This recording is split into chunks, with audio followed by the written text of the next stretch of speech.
Welcome back, everyone, to Vox Markets Live. My name is Paul Hill. I'm delighted again to be able to speak to equity analyst and stock markets commentator Paul Scott to discuss all things small cap. So welcome, Paul. Hello again. Hi, Paul. Hi, everyone. Ben and Paul the Parrot and all our regulars, no doubt. Yeah, no, I hope everybody had a good Easter. But before we sort of run through some stocks today, there was obviously a bit of a bombshell which landed with one particular company on Tuesday morning. It's international payments and forex trader Argentex. I've already had a number of questions. We've got Zuluk asking about it and Force XX also asking about Argentex. Just a disclosure, I unfortunately own it, and I did tip it in your competition, and it was my second equal largest position. So it was, as you would say, shock of the week. Yeah. Just very brave, Paul, because I mean you've taken an absolute hammering on this. I mean, I know the number, but obviously I'm not going to disclose it. But it's up to you if you want to. But it's a big number, so I think you're very brave.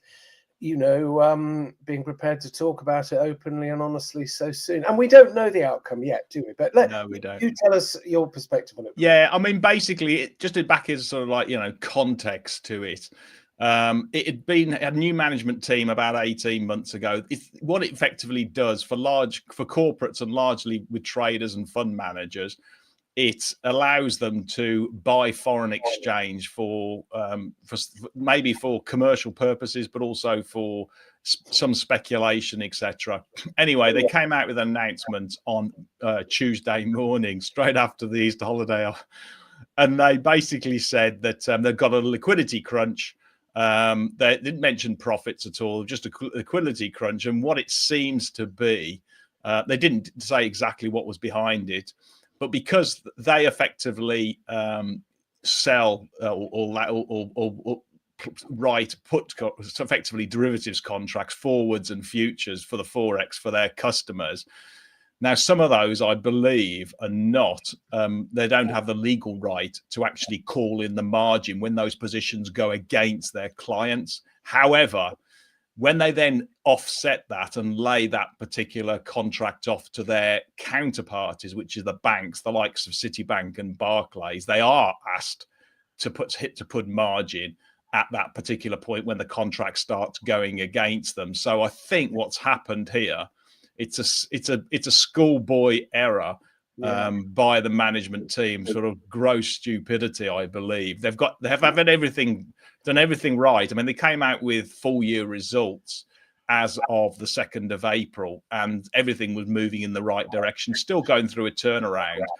And the trading activities, because we haven't had that much volatility on the Forex market, the trading activities, if you look at the US banks, they'd had actual field day in Q1. They'd been going out like, gangbuster, their profits. So it should have been beneficial. Anyway, they've got this huge liquidity squeeze, suspended the shares, and they're in emergency trying to get lines of credit to be able to match those, basically the cash flows. Doesn't mean they're not making profits, but unfortunately, you're never going to get your profits unless you actually match your cash flows.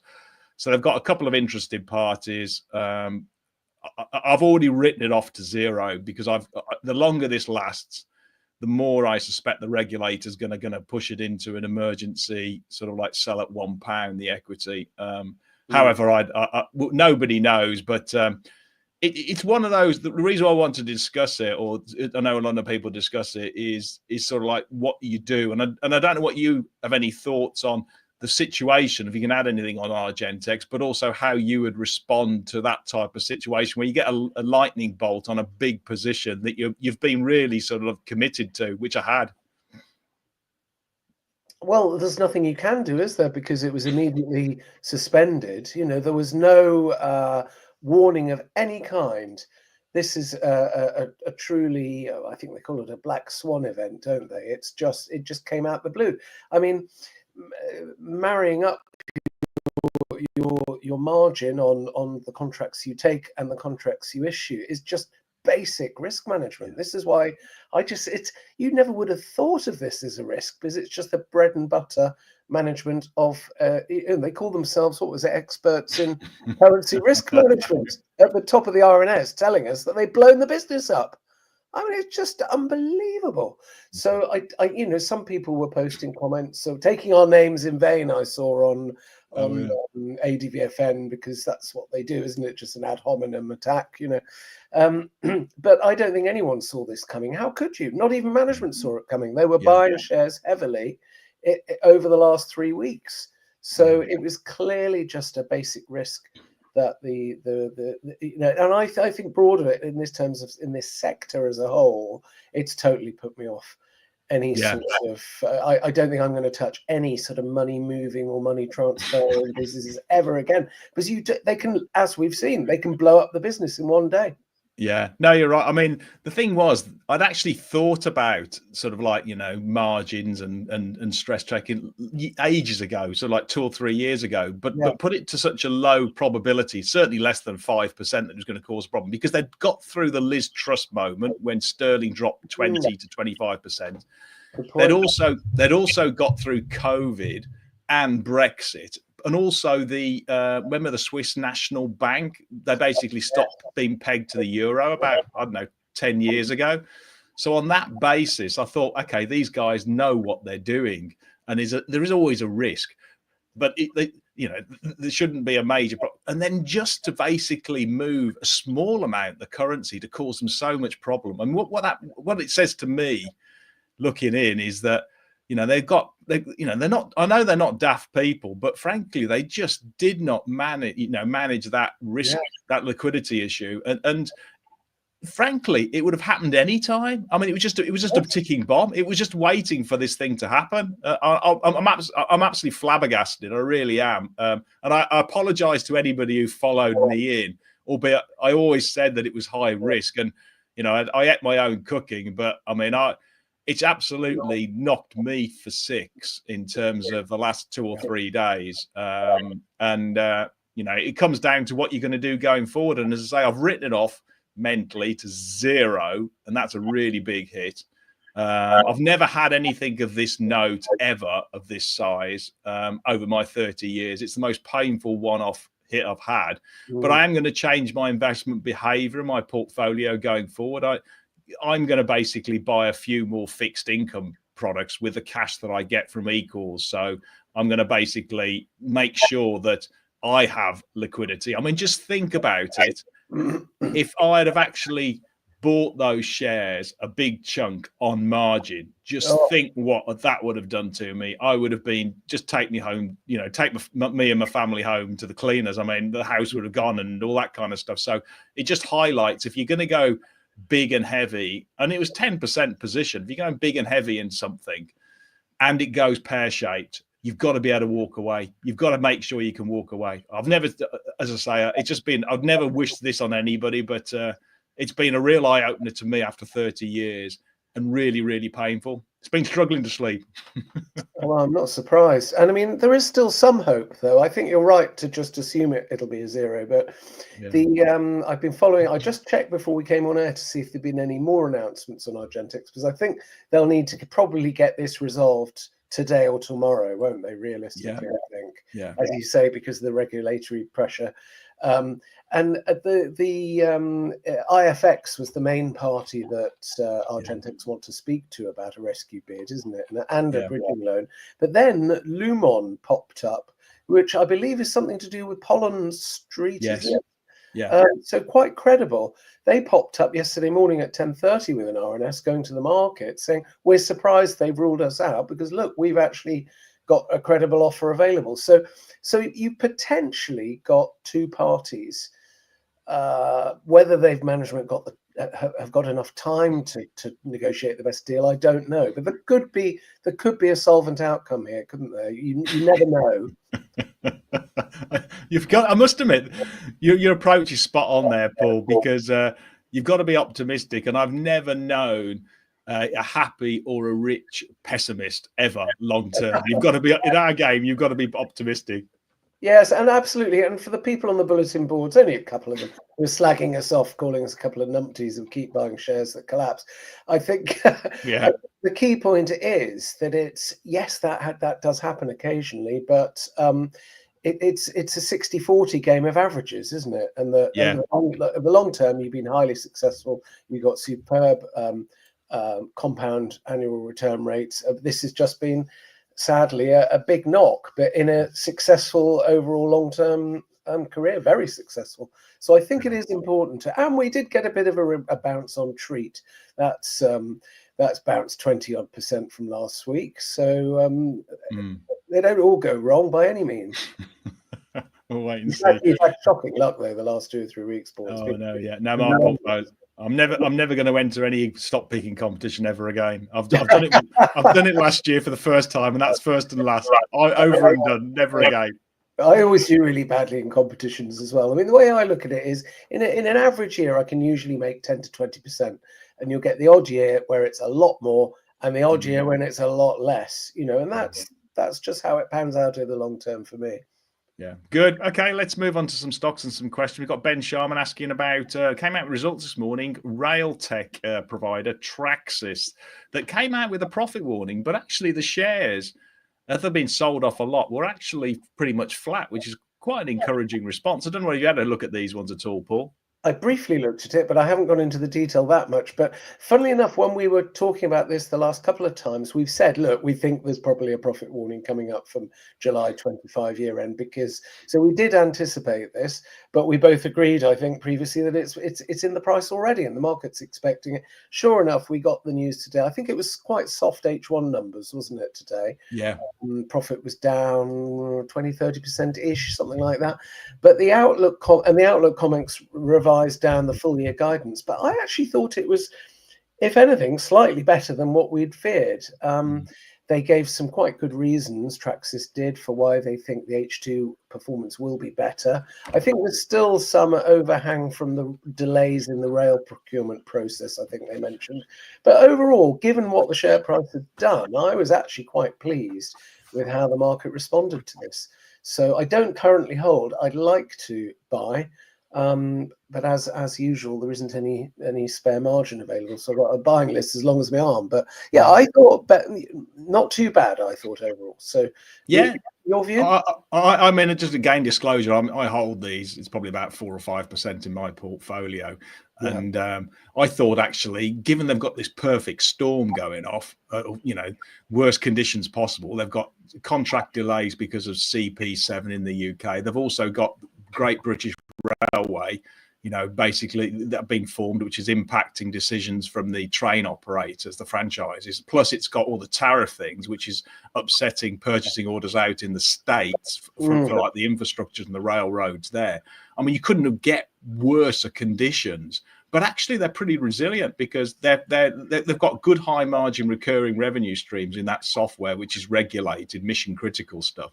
And they put out, they're still reasonable numbers. I mean, they're not crazily, poor numbers at all. And given I was working through there's no broker notes around, but given their new revised estimates, I still get them at about 11.5 times PE. So I still think they're good. They're good value. Got a lot of cash, and they will get through. If this is the worst of the market, which they've had 3 real problems, then that to me, that's going to be delayed spend. That's not cancelled spend. It's coming back because we all know the state of the railways, and it's worse in the States.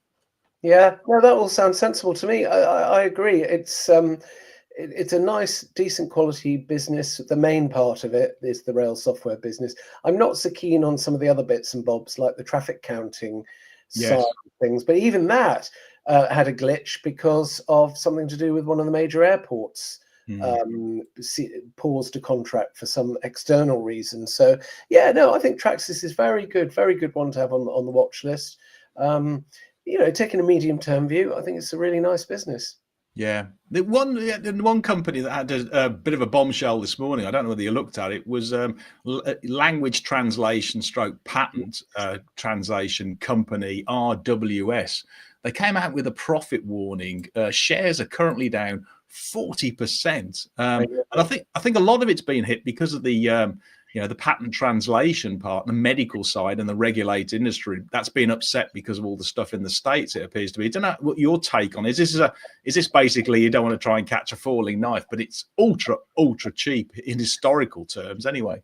Yeah, it is. I mean, we spent a fair bit of time on this. Me and the team did this morning.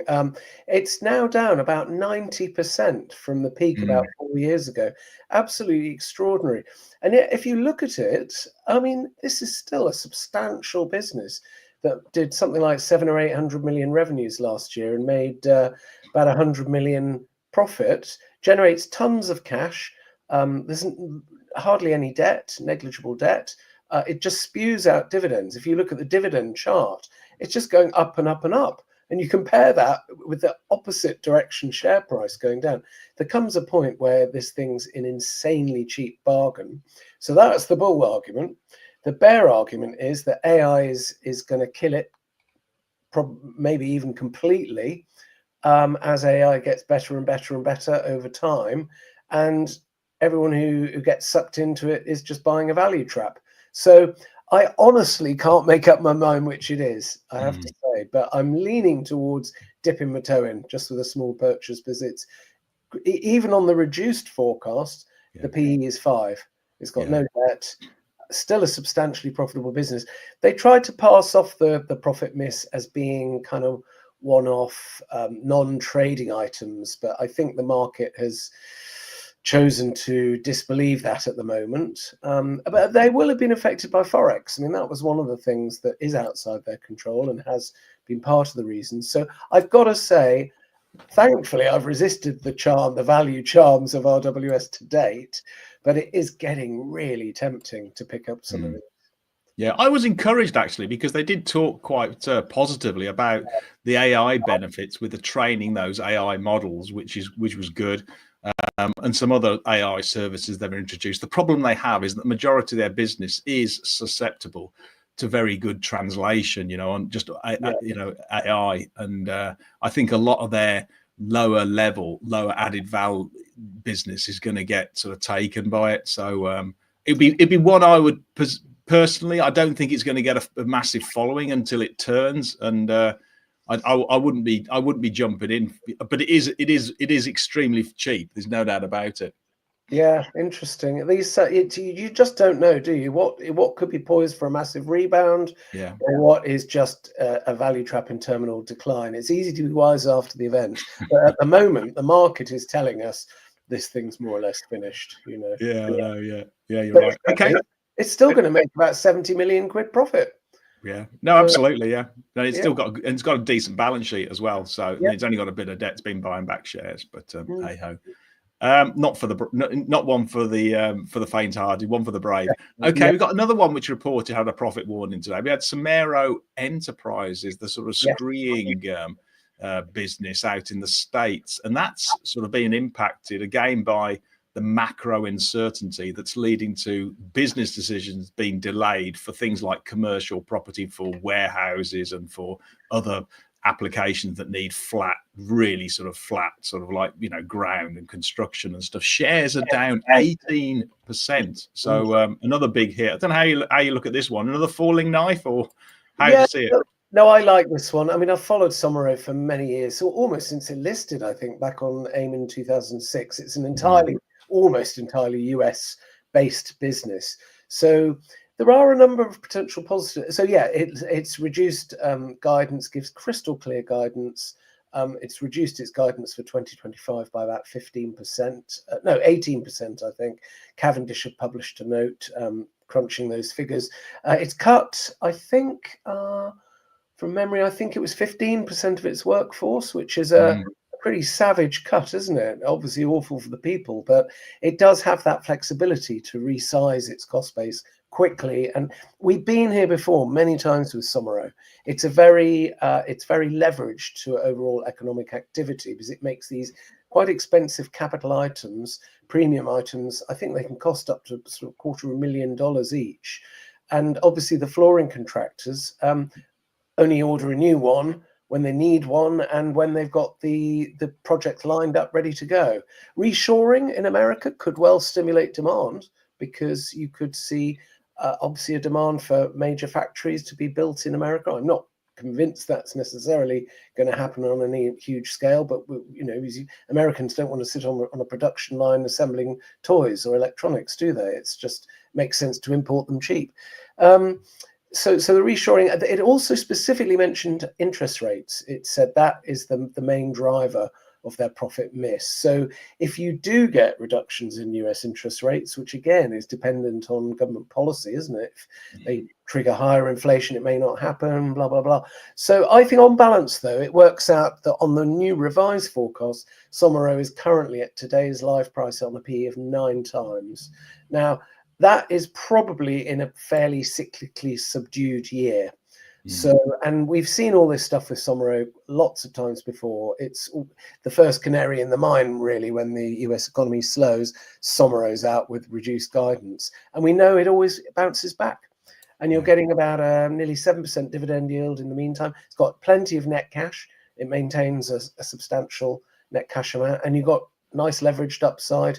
So I think 50% to 100% upside on the shares if we're patient, providing nothing else goes wrong, of course, which it might do. So, yeah, is it one you like, Paul? It's certainly cheap. I would say the trigger is not going to be so much interest rates. It's actually going to be just quietening down the tariffs, because everybody's just not doing anything at the moment in terms of construction because they don't know where they should build. I mean, if you're going to be, building a huge factory or a warehouse in the US, then you'd say, well, the tariffs could get changed in the next couple of days or the next couple of months, so they need to have business confidence to make big capex decisions, particularly in the States. So I think effectively Trump has basically got to stop blowing his trump before that one does well. Yeah, and the other thing I thought about with this one is that there were rumblings about potential Chinese copycat laser guided screeding machines eroding Somero's market share. Well, that threat's probably just disappeared, hasn't it? Yeah, true. So given that this is essentially a US centric business that assembles and manufactures and sells in America, Chinese tariffs could be a boost to them. You never know.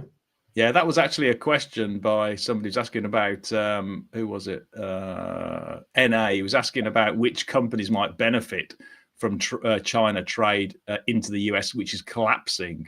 So that could be, you're right, there'll be less competition, isn't it? Because you're going to get the same, I think the same thing with, probably Amazon might be a beneficiary because they're not getting as much competition from Shein and from Temu. I don't know. Any quick thoughts at all on that one? Actually, yeah, that I picked up on that today. The papers in the UK are saying that Rachel Reeve is considering copying America in banning the small package tariff-free imports, which could certainly boost Boohoo. I know they have been hit badly by Shein. But I did also notice from one of my own personal recent Temu hauls that they are now opening distribution centres in the UK. So I think the Chinese are here to stay with direct-to-consumer selling. So, good for consumers because we'll get cheap products.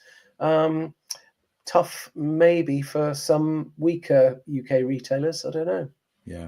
Okay, we got a question from Letitia. He's asking, in fact, a couple of people asking about watches of Switzerland. Obviously, the Rolexes and the Cartiers, etc. They retailer largely around the world, but in a tougher macro climate, then I'm guessing they're going to struggle. Anyway, I don't know if you've got any quick thoughts on watches of Switzerland. I can look them up if you want to start, Paul. I can have a quick look on my spreadsheet. Yeah, all I would say is that, for any type of discretionary luxury item, when consumers are feeling battered, particularly, sort of the high end, they may have lost a bit on the stock market because you get that wealth effect.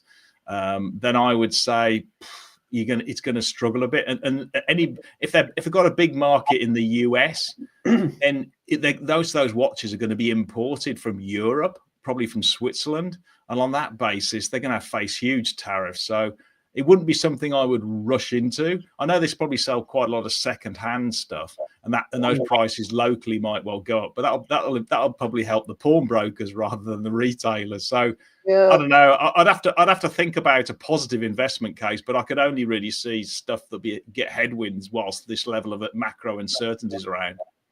Yeah, I've commented on it once this year on the 6th of February, which was a Q3 trading update, which was in line. and it said confident. They were confident about being in line for financial year April 2025. Balance sheet, nothing much really. 246 million, which is that's net tangible asset value. That's less than a fifth.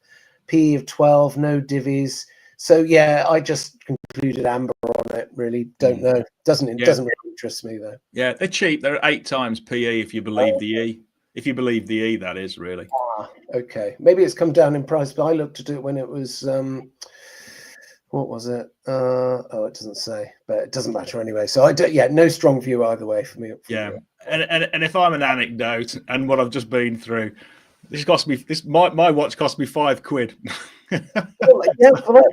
Mine was about $15.99. Yeah. Much cheaper. Okay, we got a couple of people asking about Brickability, including David Raywood, and they're all basically. I think did they have a trading update today, if I recall? Yes, this is one I hold personally. For full disclosure, just a medium-sized position. I thought it was very good. They announced today, this must have been March year end, I'm imagining. It was ahead of expectations. So obviously the first question you then ask is, well, how much ahead? And it wasn't a great deal. It was about 3% ahead of expectations. But it's not really what you expect, is it, from a distributor of basic building products when we're in a considerable downturn in the sector? So I thought that was good. They did mention that their cladding division had a good close to the year. So they've got a nice spread. I think they've done intelligent acquisitions, as far as I can tell, at Brickability. And the nice thing about it is, if you compare this with Ibstock, which is an actual manufacturer of bricks, Ibstock is very capital intensive, and it reported trading yesterday, I think, and it's on 18 times forward earnings. So basically, investors in Ibstock are paying up front for effectively earnings to double, really, aren't they? Because you wouldn't want to pay more than a PE of 9 or 10 for a brick maker. Whereas with Brickability, you can pick it up now with cyclically depressed earnings on a PE of about 8. So the way I look at it, this might be too simplistic, but Brickability, I'm getting all the cyclical upside in for free. Ibstock, I'm having to pay up front for it. So to me, it's a no-brainer. Brickability is the only one I'd be interested in holding. I think management here, don't you, Paul? The other big boy in the market the brick maker is Forterra. So Ibstock has been putting a lot of capex, and they built this Atlas factory, I think, which does another 140 million units. And just to give you an indication, that's about just over 5 or 6% of the UK's deliveries each year. So it's an enormous factory.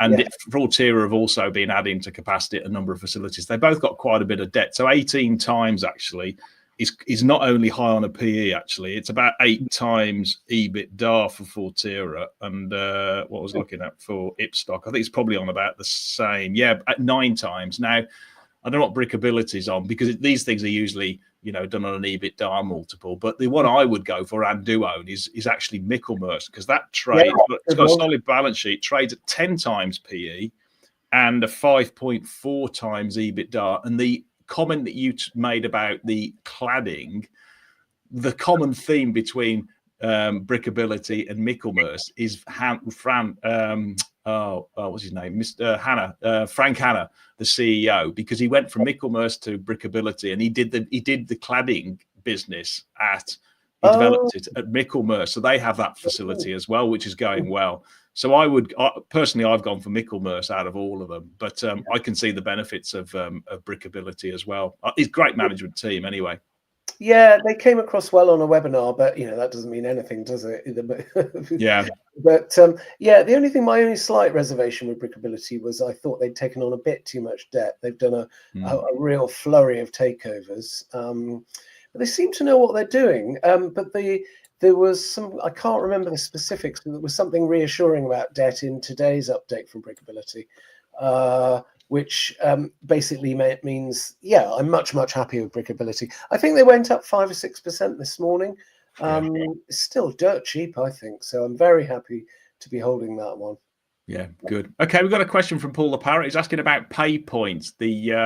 So they put those ATM machines in convenience stores, and they also do e-commerce deliveries, parcels, and I think they've got Love Shop as well, which is an online type of a retailer, etc. A lot of big investors are on board, and it trades at roughly on about 9 times PE on about net debt 1 times EBITDA. I don't know what your latest thoughts on this one. Seems pretty cheap, actually.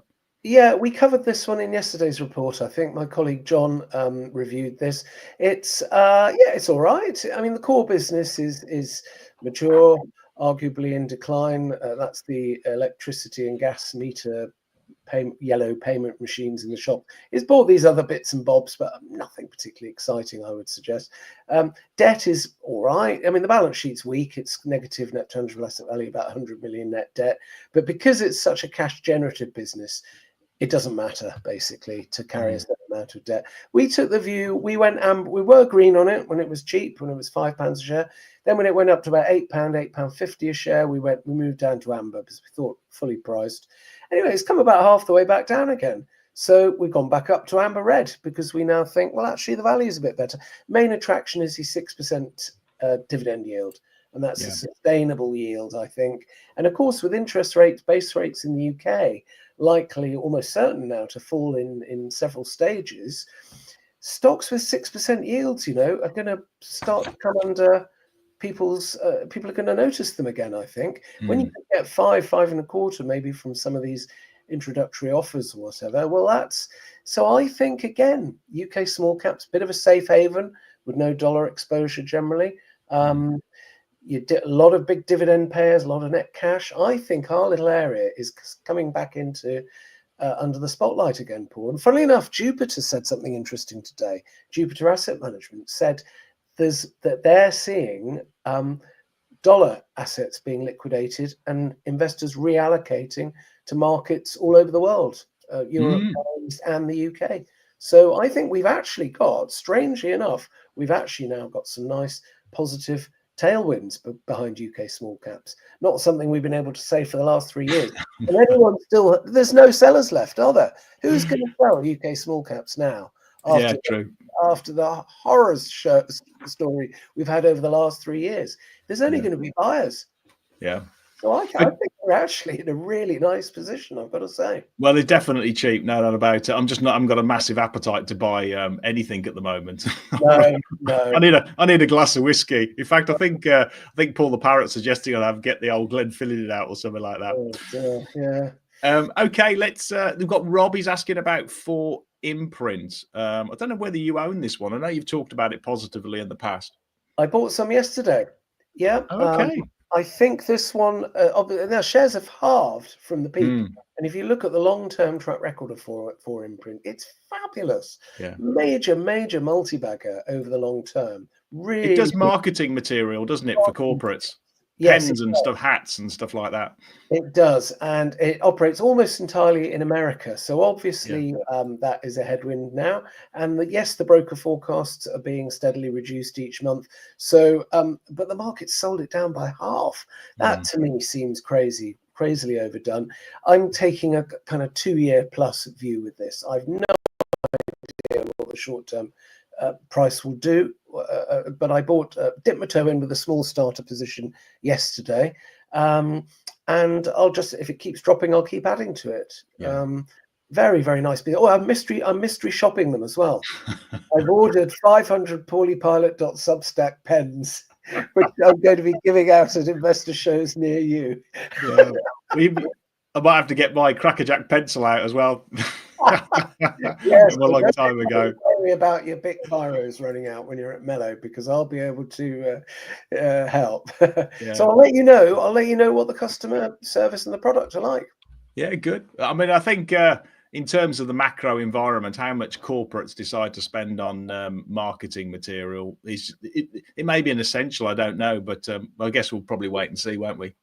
Yeah, I mean, I don't see it as being such a bad recession, but we don't know yet. But where, things like promotional pens to give out and things would be cut. I mean, they're only 30 pence each. I'm getting 500 of the damn things to give away for less than 200 quid. So I think that type of level of corporate spend maybe it's something they need to do more of if they're struggling to get orders. Yeah. Yeah. Okay, let's move to one which is pretty resilient to all the tariffs. It came out of trading update this week. Is Hollywood Bowl, does 10-pin bowling alleys in the UK. I think it's got 75 centres, and also has been expanding in the Paul. Yeah. in Canada. Has got about another 15. So how do you see this one going forward? Seems pretty good value. Shares have responded well this week. I love it. I bought some of these yesterday as well. Again, just a small entry size position. I wrote up a section on it for my Substack, and then I thought, this is really good. Why haven't I got any? So about an hour after I published it, I bought a few. So yeah, the main attractions are good update yesterday, in line, or it had that smell about it that you think actually they're a bit ahead, but they just don't want to say. It had that feel to it. Very confident outlook comments. You're right, it's expanding in the UK and in Canada. Like-for-like sales were quite modest, only about +2%, but there was a 1% adjustment. So underlying it's about 3% because of the timing of Easter and things, which is fine in this market where they're not particularly susceptible to wage cost inflation, because you've got to remember with bowling, a large chunk of the revenue is 100% gross margin gaming fees. Yes. So compared with a pub business, for example, this is a much better business model. It generates tons of cash, it pays a 4.6% yield that's growing, and plus it's generating all its own internal cash flow to finance all the new sites and all the refurb sites. It's just a cash machine, and it's affordable. Consumers now have got real incomes rising, of course. All this stuff about consumers retrenching, I think, is yesterday's news. People have now got a bit more disposable income, and they're the market leader in the UK. I think it's a lovely business. I'm not saying you're going to shoot the lights out with this. It's not a multi-bagger, but I think it's 20 to 30% undervalued, and I'd be quite surprised if they don't receive a private equity type approach, because it's just the type of cash generative, quite defensive business that private equity actually, well, that's not, if they're not all squandering their money on tech things, I don't know. Yeah. Now that happened to 10 Entertainment, didn't it, a few years back? So I think it'd be right in the crosshairs of private equity. That one, perfect property, load it up and then run it for cash. Yeah, I'm with you. Is it something that appeals to you personally, Paul? Yeah, well, I probably wouldn't invest in that sort of consumer sort of business, but I can absolutely see the attractions. Rock solid. It's an affordable treat, and it plays to families to get them together, give them cheap entertainment, get them out of the house. So I like a bit of time. I'll be a customer, but I won't be perhaps a shareholder. But I do like it, and it's still good value. Yes. Okay, let's move sectors. Go to technology. We've got Celebrus Technologies. We don't normally talk about it. It basically, I think, what it's software allows you to track people's behavior online, and you can do that obviously for marketing benefits to see do the attribution. So effectively, you can find out if somebody's user, when do they sign up, when do they actually buy product, all that kind of stuff. Plus, it was also used for fraud detection as well. Came out with a bit of a profit warning this week. Shares are down again. I guess the question comes down to: is this a value trap or is this a value play? Yeah, I followed Celebrus for many years. Never really properly understood its software, so I'm not I'm not terribly okay with it.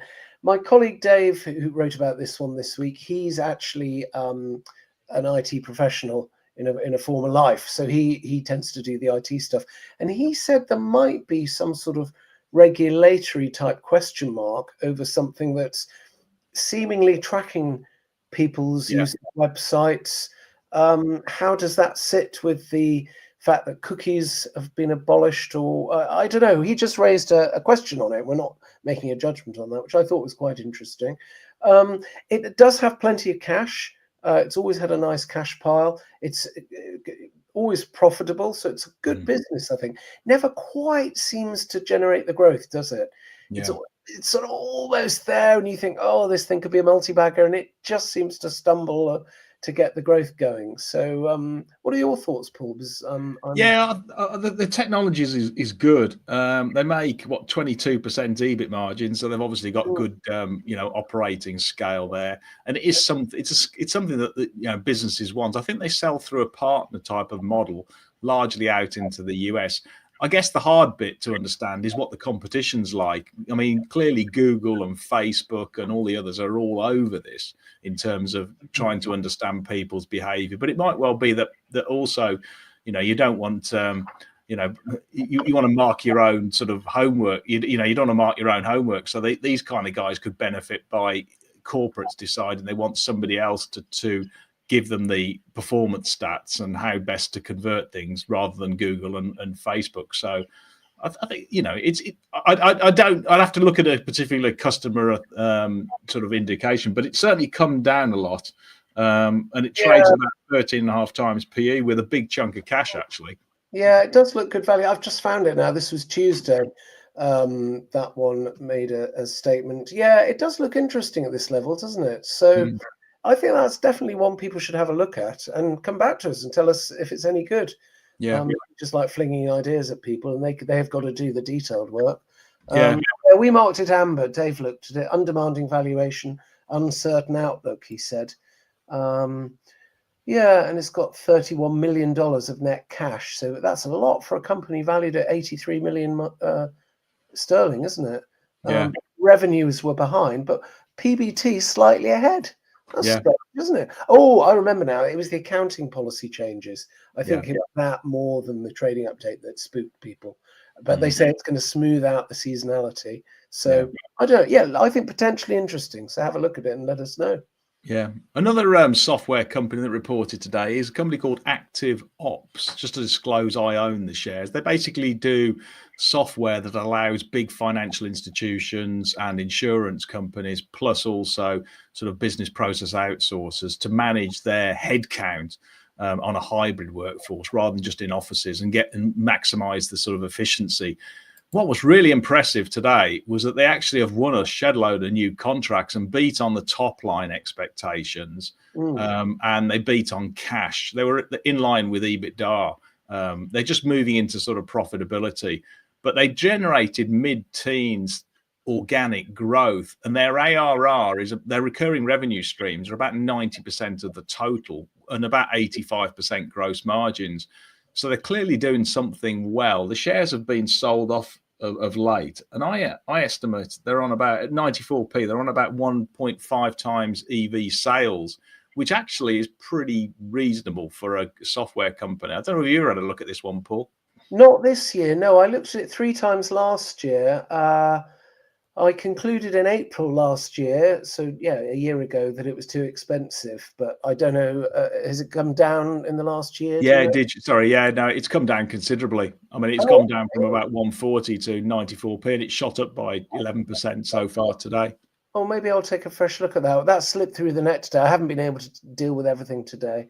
Here I looked at it in November last year, saying I find that was when it was at £1.8. Market cap's too rich for me.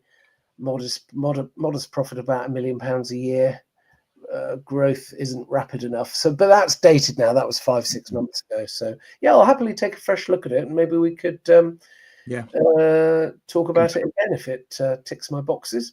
Yeah, no, sounds good. Okay, let's move to healthcare. We've got it's a US company that listed in June last year. It's AOTI, and they basically do this technology. It's for diabetic boots, diabetic people, people with diabetic foot, the ulcers and stuff like that. And you put it into this boot with sort of like the correct moisture levels and the correct oxygen levels, and it helps healing. And it came out with a study saying that actually it was very cost effective for the NHS. Most of its business is out in the States. In fact, it does have a bit of a customer concentration, because I think 60% of revenue comes from the vets, basically the Medicare and veterinary, or not veterinary, into the veterans part of it. But it's very successful. They do make good revenues actually, and they're growing at about 25-30% per annum. What's the ticker, Paul? Just so I can call it up while you're...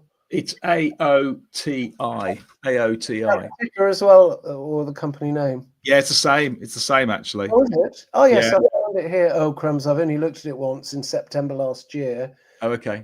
Recent IPO, loss making, $3 million operating loss.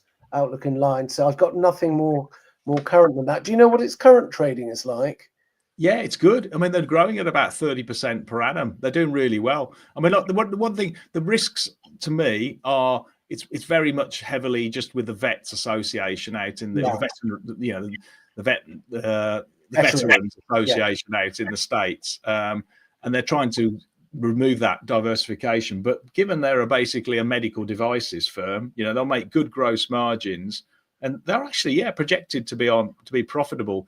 They are Reg-S, which means that they're going to have basically the liquidity up until June is going to be pretty tight. So it's something I could get into, but I would highlight if people have a look at this, because it's quite neat technology, and they, as I say, they trade at less than 1.5 times EV sales on about 10 times EBIT, 11.5 times PE.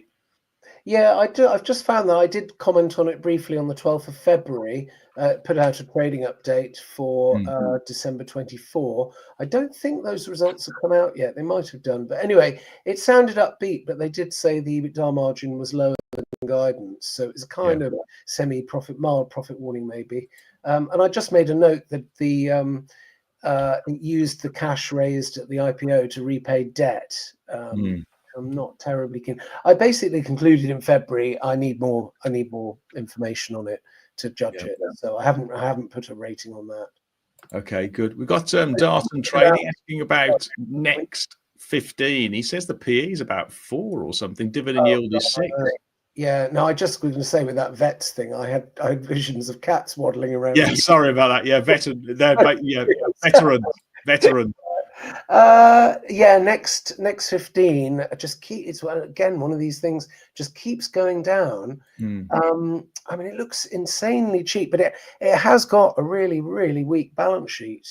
I know I'm a stuck record on balance sheets, but if trading is not good, a weak balance sheet can really drag a company down. So I'm unsure on next 15. It's marketing or something along those lines, isn't it? Is it one you've looked at? Yeah, it's a marketing consultant, but they lost that huge contract in Saudi Arabia about a year ago, and it's put a big hole in their business. And now that you've got this, it's marketing consultancy. I mean, it's going to struggle in a downturn for corporates who aren't really sort of like, throwing marketing and advertising budgets, I would have thought. But it'd be something that I personally wouldn't be buying at the moment in this cycle. No, I think I'm with you on that. If it was net cash and paying generous divvies and everything, I'd probably take a punt. But I don't want something that's financially weak and uncertain trading. So I'm with you. I'll steer clear. We've got so many bargains out there, haven't we, for great companies? We can be choosy. We can actually say, well, if the good stuff is cheap, why on earth are we looking at the second or third or fourth tier things below that? We can really choose our spots very nicely at the moment. No, you're exactly right. Upgrading the quality of your portfolio when you got the chance makes total sense. So it does. I mean, the other thing I should mention is that the color coding system I do, the traffic light thing, has really worked well over this market turmoil in the last month. It's really come into its own, and I think it just shows that it's a good stress test of your portfolio. My greens year to date are only down 3%, which is not great, but the market as a whole is down a lot more than that, and the reds are down 14%. And it's planned out, exactly as it theoretically should. So sorry to plug my own system there, but no, you're exactly right. No, I should have followed your system because I didn't follow. But I was actually using Stockopedia when I used it. I had a look at Stockopedia's opinion for Argentex. Yes, and their latest one is Superstock. That's the computer generated thing, isn't it? But it can only go on the numbers, can't it? I mean, yeah. Well, I would have agreed with it. I'd agreed with it. So I can't complain about it because it was, my highest conviction play. So I got it totally wrong. Okay, let's move to software marketing. We've got System 1, a bit of a darling actually, still growing strongly, but they did see some of their growth towards the back end of the year slowing up because of sort of like more constraint on marketing and advertising budgets. Don't know what you think about it. A bit of a, as I say, it has done really, really well. Yeah, we really like this one actually. We've been all over this for a year or 18 months or something, and it had a fabulous bull run up to about £8, didn't it? Last summer.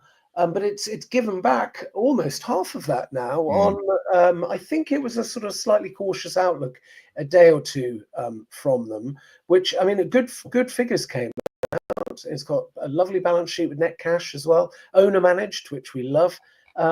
It's I don't really understand the product, but it seems to have some sort of competitive edge that companies, I think, do they rate adverts or something, or tell you where people are looking? It's quite sophisticated, isn't it? Do you know anything about? It improves the decisions for ROI on advertising. So it improves the dollars that you actually, the return you get from the advertising and from promotion and the tracking and stuff. So it's obviously right up there. But again, I'm sure it's pretty competitive. Yeah, and it must work because I mean, if you look at the trend of the organic revenue growth, I mean, it's small because it's a small company, but it does seem to have. I think this is the one that spent quite a few years building a proprietary IT system, didn't it? And was sort of promising, "Oh, don't worry, it will work, and it does now seem to be working." So we think it looks intriguing. Although slightly wobbly outlook has taken a big chunk out of the share price recently. It's on my watch list. It's one of those things I think I'll just wait for it to stop falling and maybe consolidate a bit, and then possibly buy a few personally. It's on about 14 times, isn't it? Yeah, not cheap, but it does catch people's imagination. The bulls stampede into this one every now and again. You could treat it just as a trade, couldn't you? I think it looks intriguing. So I'm waiting for a spot to maybe pick up a few if it falls into my lap. Yeah, good. Okay, we've got another couple of questions. What was where was it? Apologies for my I did actually have it now. I'm just going through it again. Oh yes, Rob's asking about MP Evans, which is the palm oil guys. Basically, they do it out of Indonesia. They grow it and they sell it, don't they? I think he's got quite a good balance sheet and paying some good dividends. Yeah. Do you want to start on this, Paul? I'll look it up. I can't remember anything off the top of my head. I mean, I would say about MP Evans is that it obviously all depends on two things: the palm oil price, i.e., what it can sell its major product in, which is, I think it's Indonesia and Malaysia. It's got its plantations, and the export tariffs that the Malaysia and Indonesia occasionally put on the actual product to see how it's going to be competitive elsewhere. And then you've also got, because it's agricultural products, you've got the potential risk of hurricanes and cyclones and disease and that sort of stuff. But I think they're if anything, they're a good business, no doubt about it. It's been around a long time, actually. I've just found here, we wrote about it on the 25th of March this year. Its calendar 24 results came out. Earnings per share, they're very good results, actually. Earnings per share up 67%. You got a 5.1% dividend yield, and the outlook was, quote, very positive. So wow. Yeah, that all sounds quite interesting, doesn't it? The balance sheet is strong, I think. $515 million net tangible asset value. Although if something like a plantation, you'd always expect it to be to NAV, wouldn't you?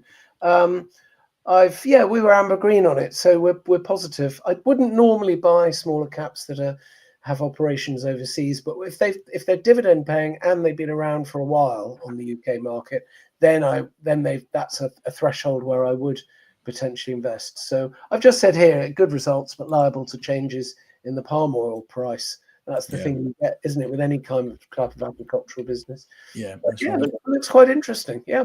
Yeah, good. Okay, we've got George Roach asking about Renold, the chain manufacturer, and whether that's going to be impacted at all by sort of the tariffs, etc., the macro uncertainty. I think a lot of these go into sort of airports, to basically for the baggage, and also go into mining, don't they? Conveyors and stuff like this. Yeah, all sorts of stuff need these industrial chains, and it's a small part of the overall cost of the machine, but it's mission critical, so they spend more on the Renold's the top brand, and they have manufacturing in various countries. They said, I got our last comments on this one were 15th of April, so that's quite recent, wasn't it? That was a March 2025 year-end trading update, ahead of expectations, both adjusted profitability and EPS. Order book slightly up. It bounced strongly, that was it. It rose 7% on this update. On tariffs, they said, quote, currently difficult to predict. But it did emphasize that it has a global manufacturing footprint, which obviously gives flexibility, doesn't it? So we like it. The balance sheet's all right. debt. It does have a massive pension deficit, so don't look at it and say, "Oh, it's a PE of 5, it's dirt cheap." That's because the pension deficit is outside of the earnings calculations, so you always have to adjust for that. But we think, my colleague Dave wrote about it. We both think that actually it's still cheap, even if you adjust for the pension deficit. So yeah, we like Renold a lot. Yeah, I think if you get, as long as we don't get a sort of like a cyclical recession, because this is GDP, capital goods are obviously, GDP sort of proportionally. Well, it did fine during the pandemic, and the reason is, I believe, I spoke to the old CEO a while back. He basically said that, look, this stuff is on 5-year replacement cycles. Right. Come rain or shine, most of it I think is actually repair and maintenance, well, replacement rather, because these things do wear out over time, and you buy the best quality from Renold, and then you replace it at the end of the 5 years, and that's why demand actually was remarkably robust in the pandemic. I think that's the beauty of, if we can call it that, of the pandemic, is that we now know how companies react to and how they're impacted by some completely unpredictable random macro events. So it sort of gives us a playbook that we can look at each company. I know the tariffs trade war thing is different, but I think supply chains will go haywire over the next few months. And again, if we look back at what happened during the pandemic, which companies managed their supply chains and did fine, and which companies nearly went under, and that's telling you, well, that high probability outcomes will be back the winners last time, and I think that's where we should be.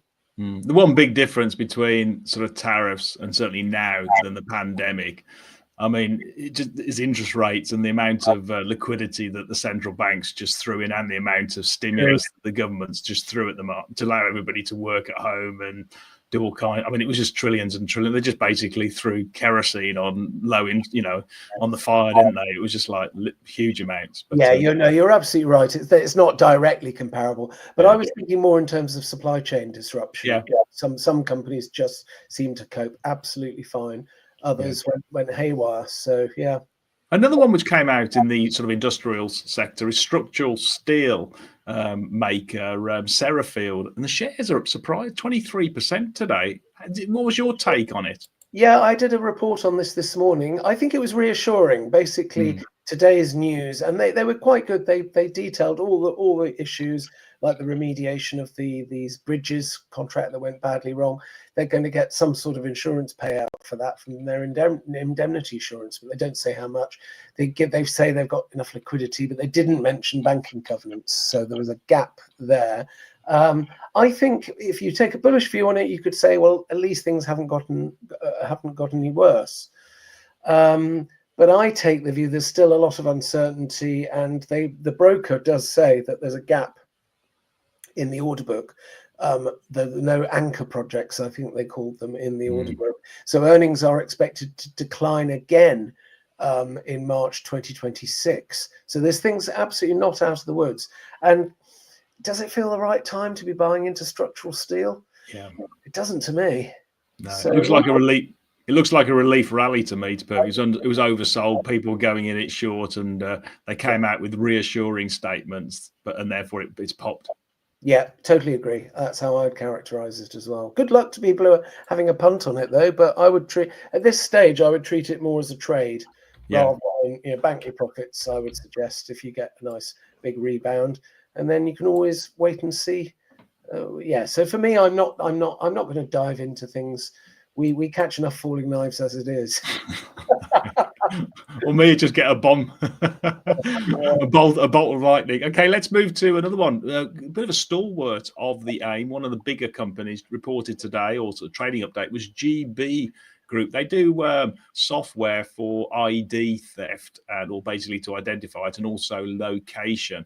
And it was a bit of a mixed statement. They were strong in certain areas. I think location and ID, they were coming back in positive territory, but it was the fraud side that seemed to be a bit softer, which was surprising, because you'd have thought there'd be lots of demand for fraud prevention software in an AI generated sort of imposter area. But I don't know what your views are, because the shares now are really being battered. Actually, they've fallen almost like 40% in the last year or so. So yeah, 6 months. It's incredible, isn't it? And if you zoom out further than that, it's massively down. I mean, this was, I've seen the full cycle of this share right from the start. I remember discussing it with another investor when it was 10p a share. Yeah. And I think it 100 bagged, I think, and we both decided it was overpriced at 10p.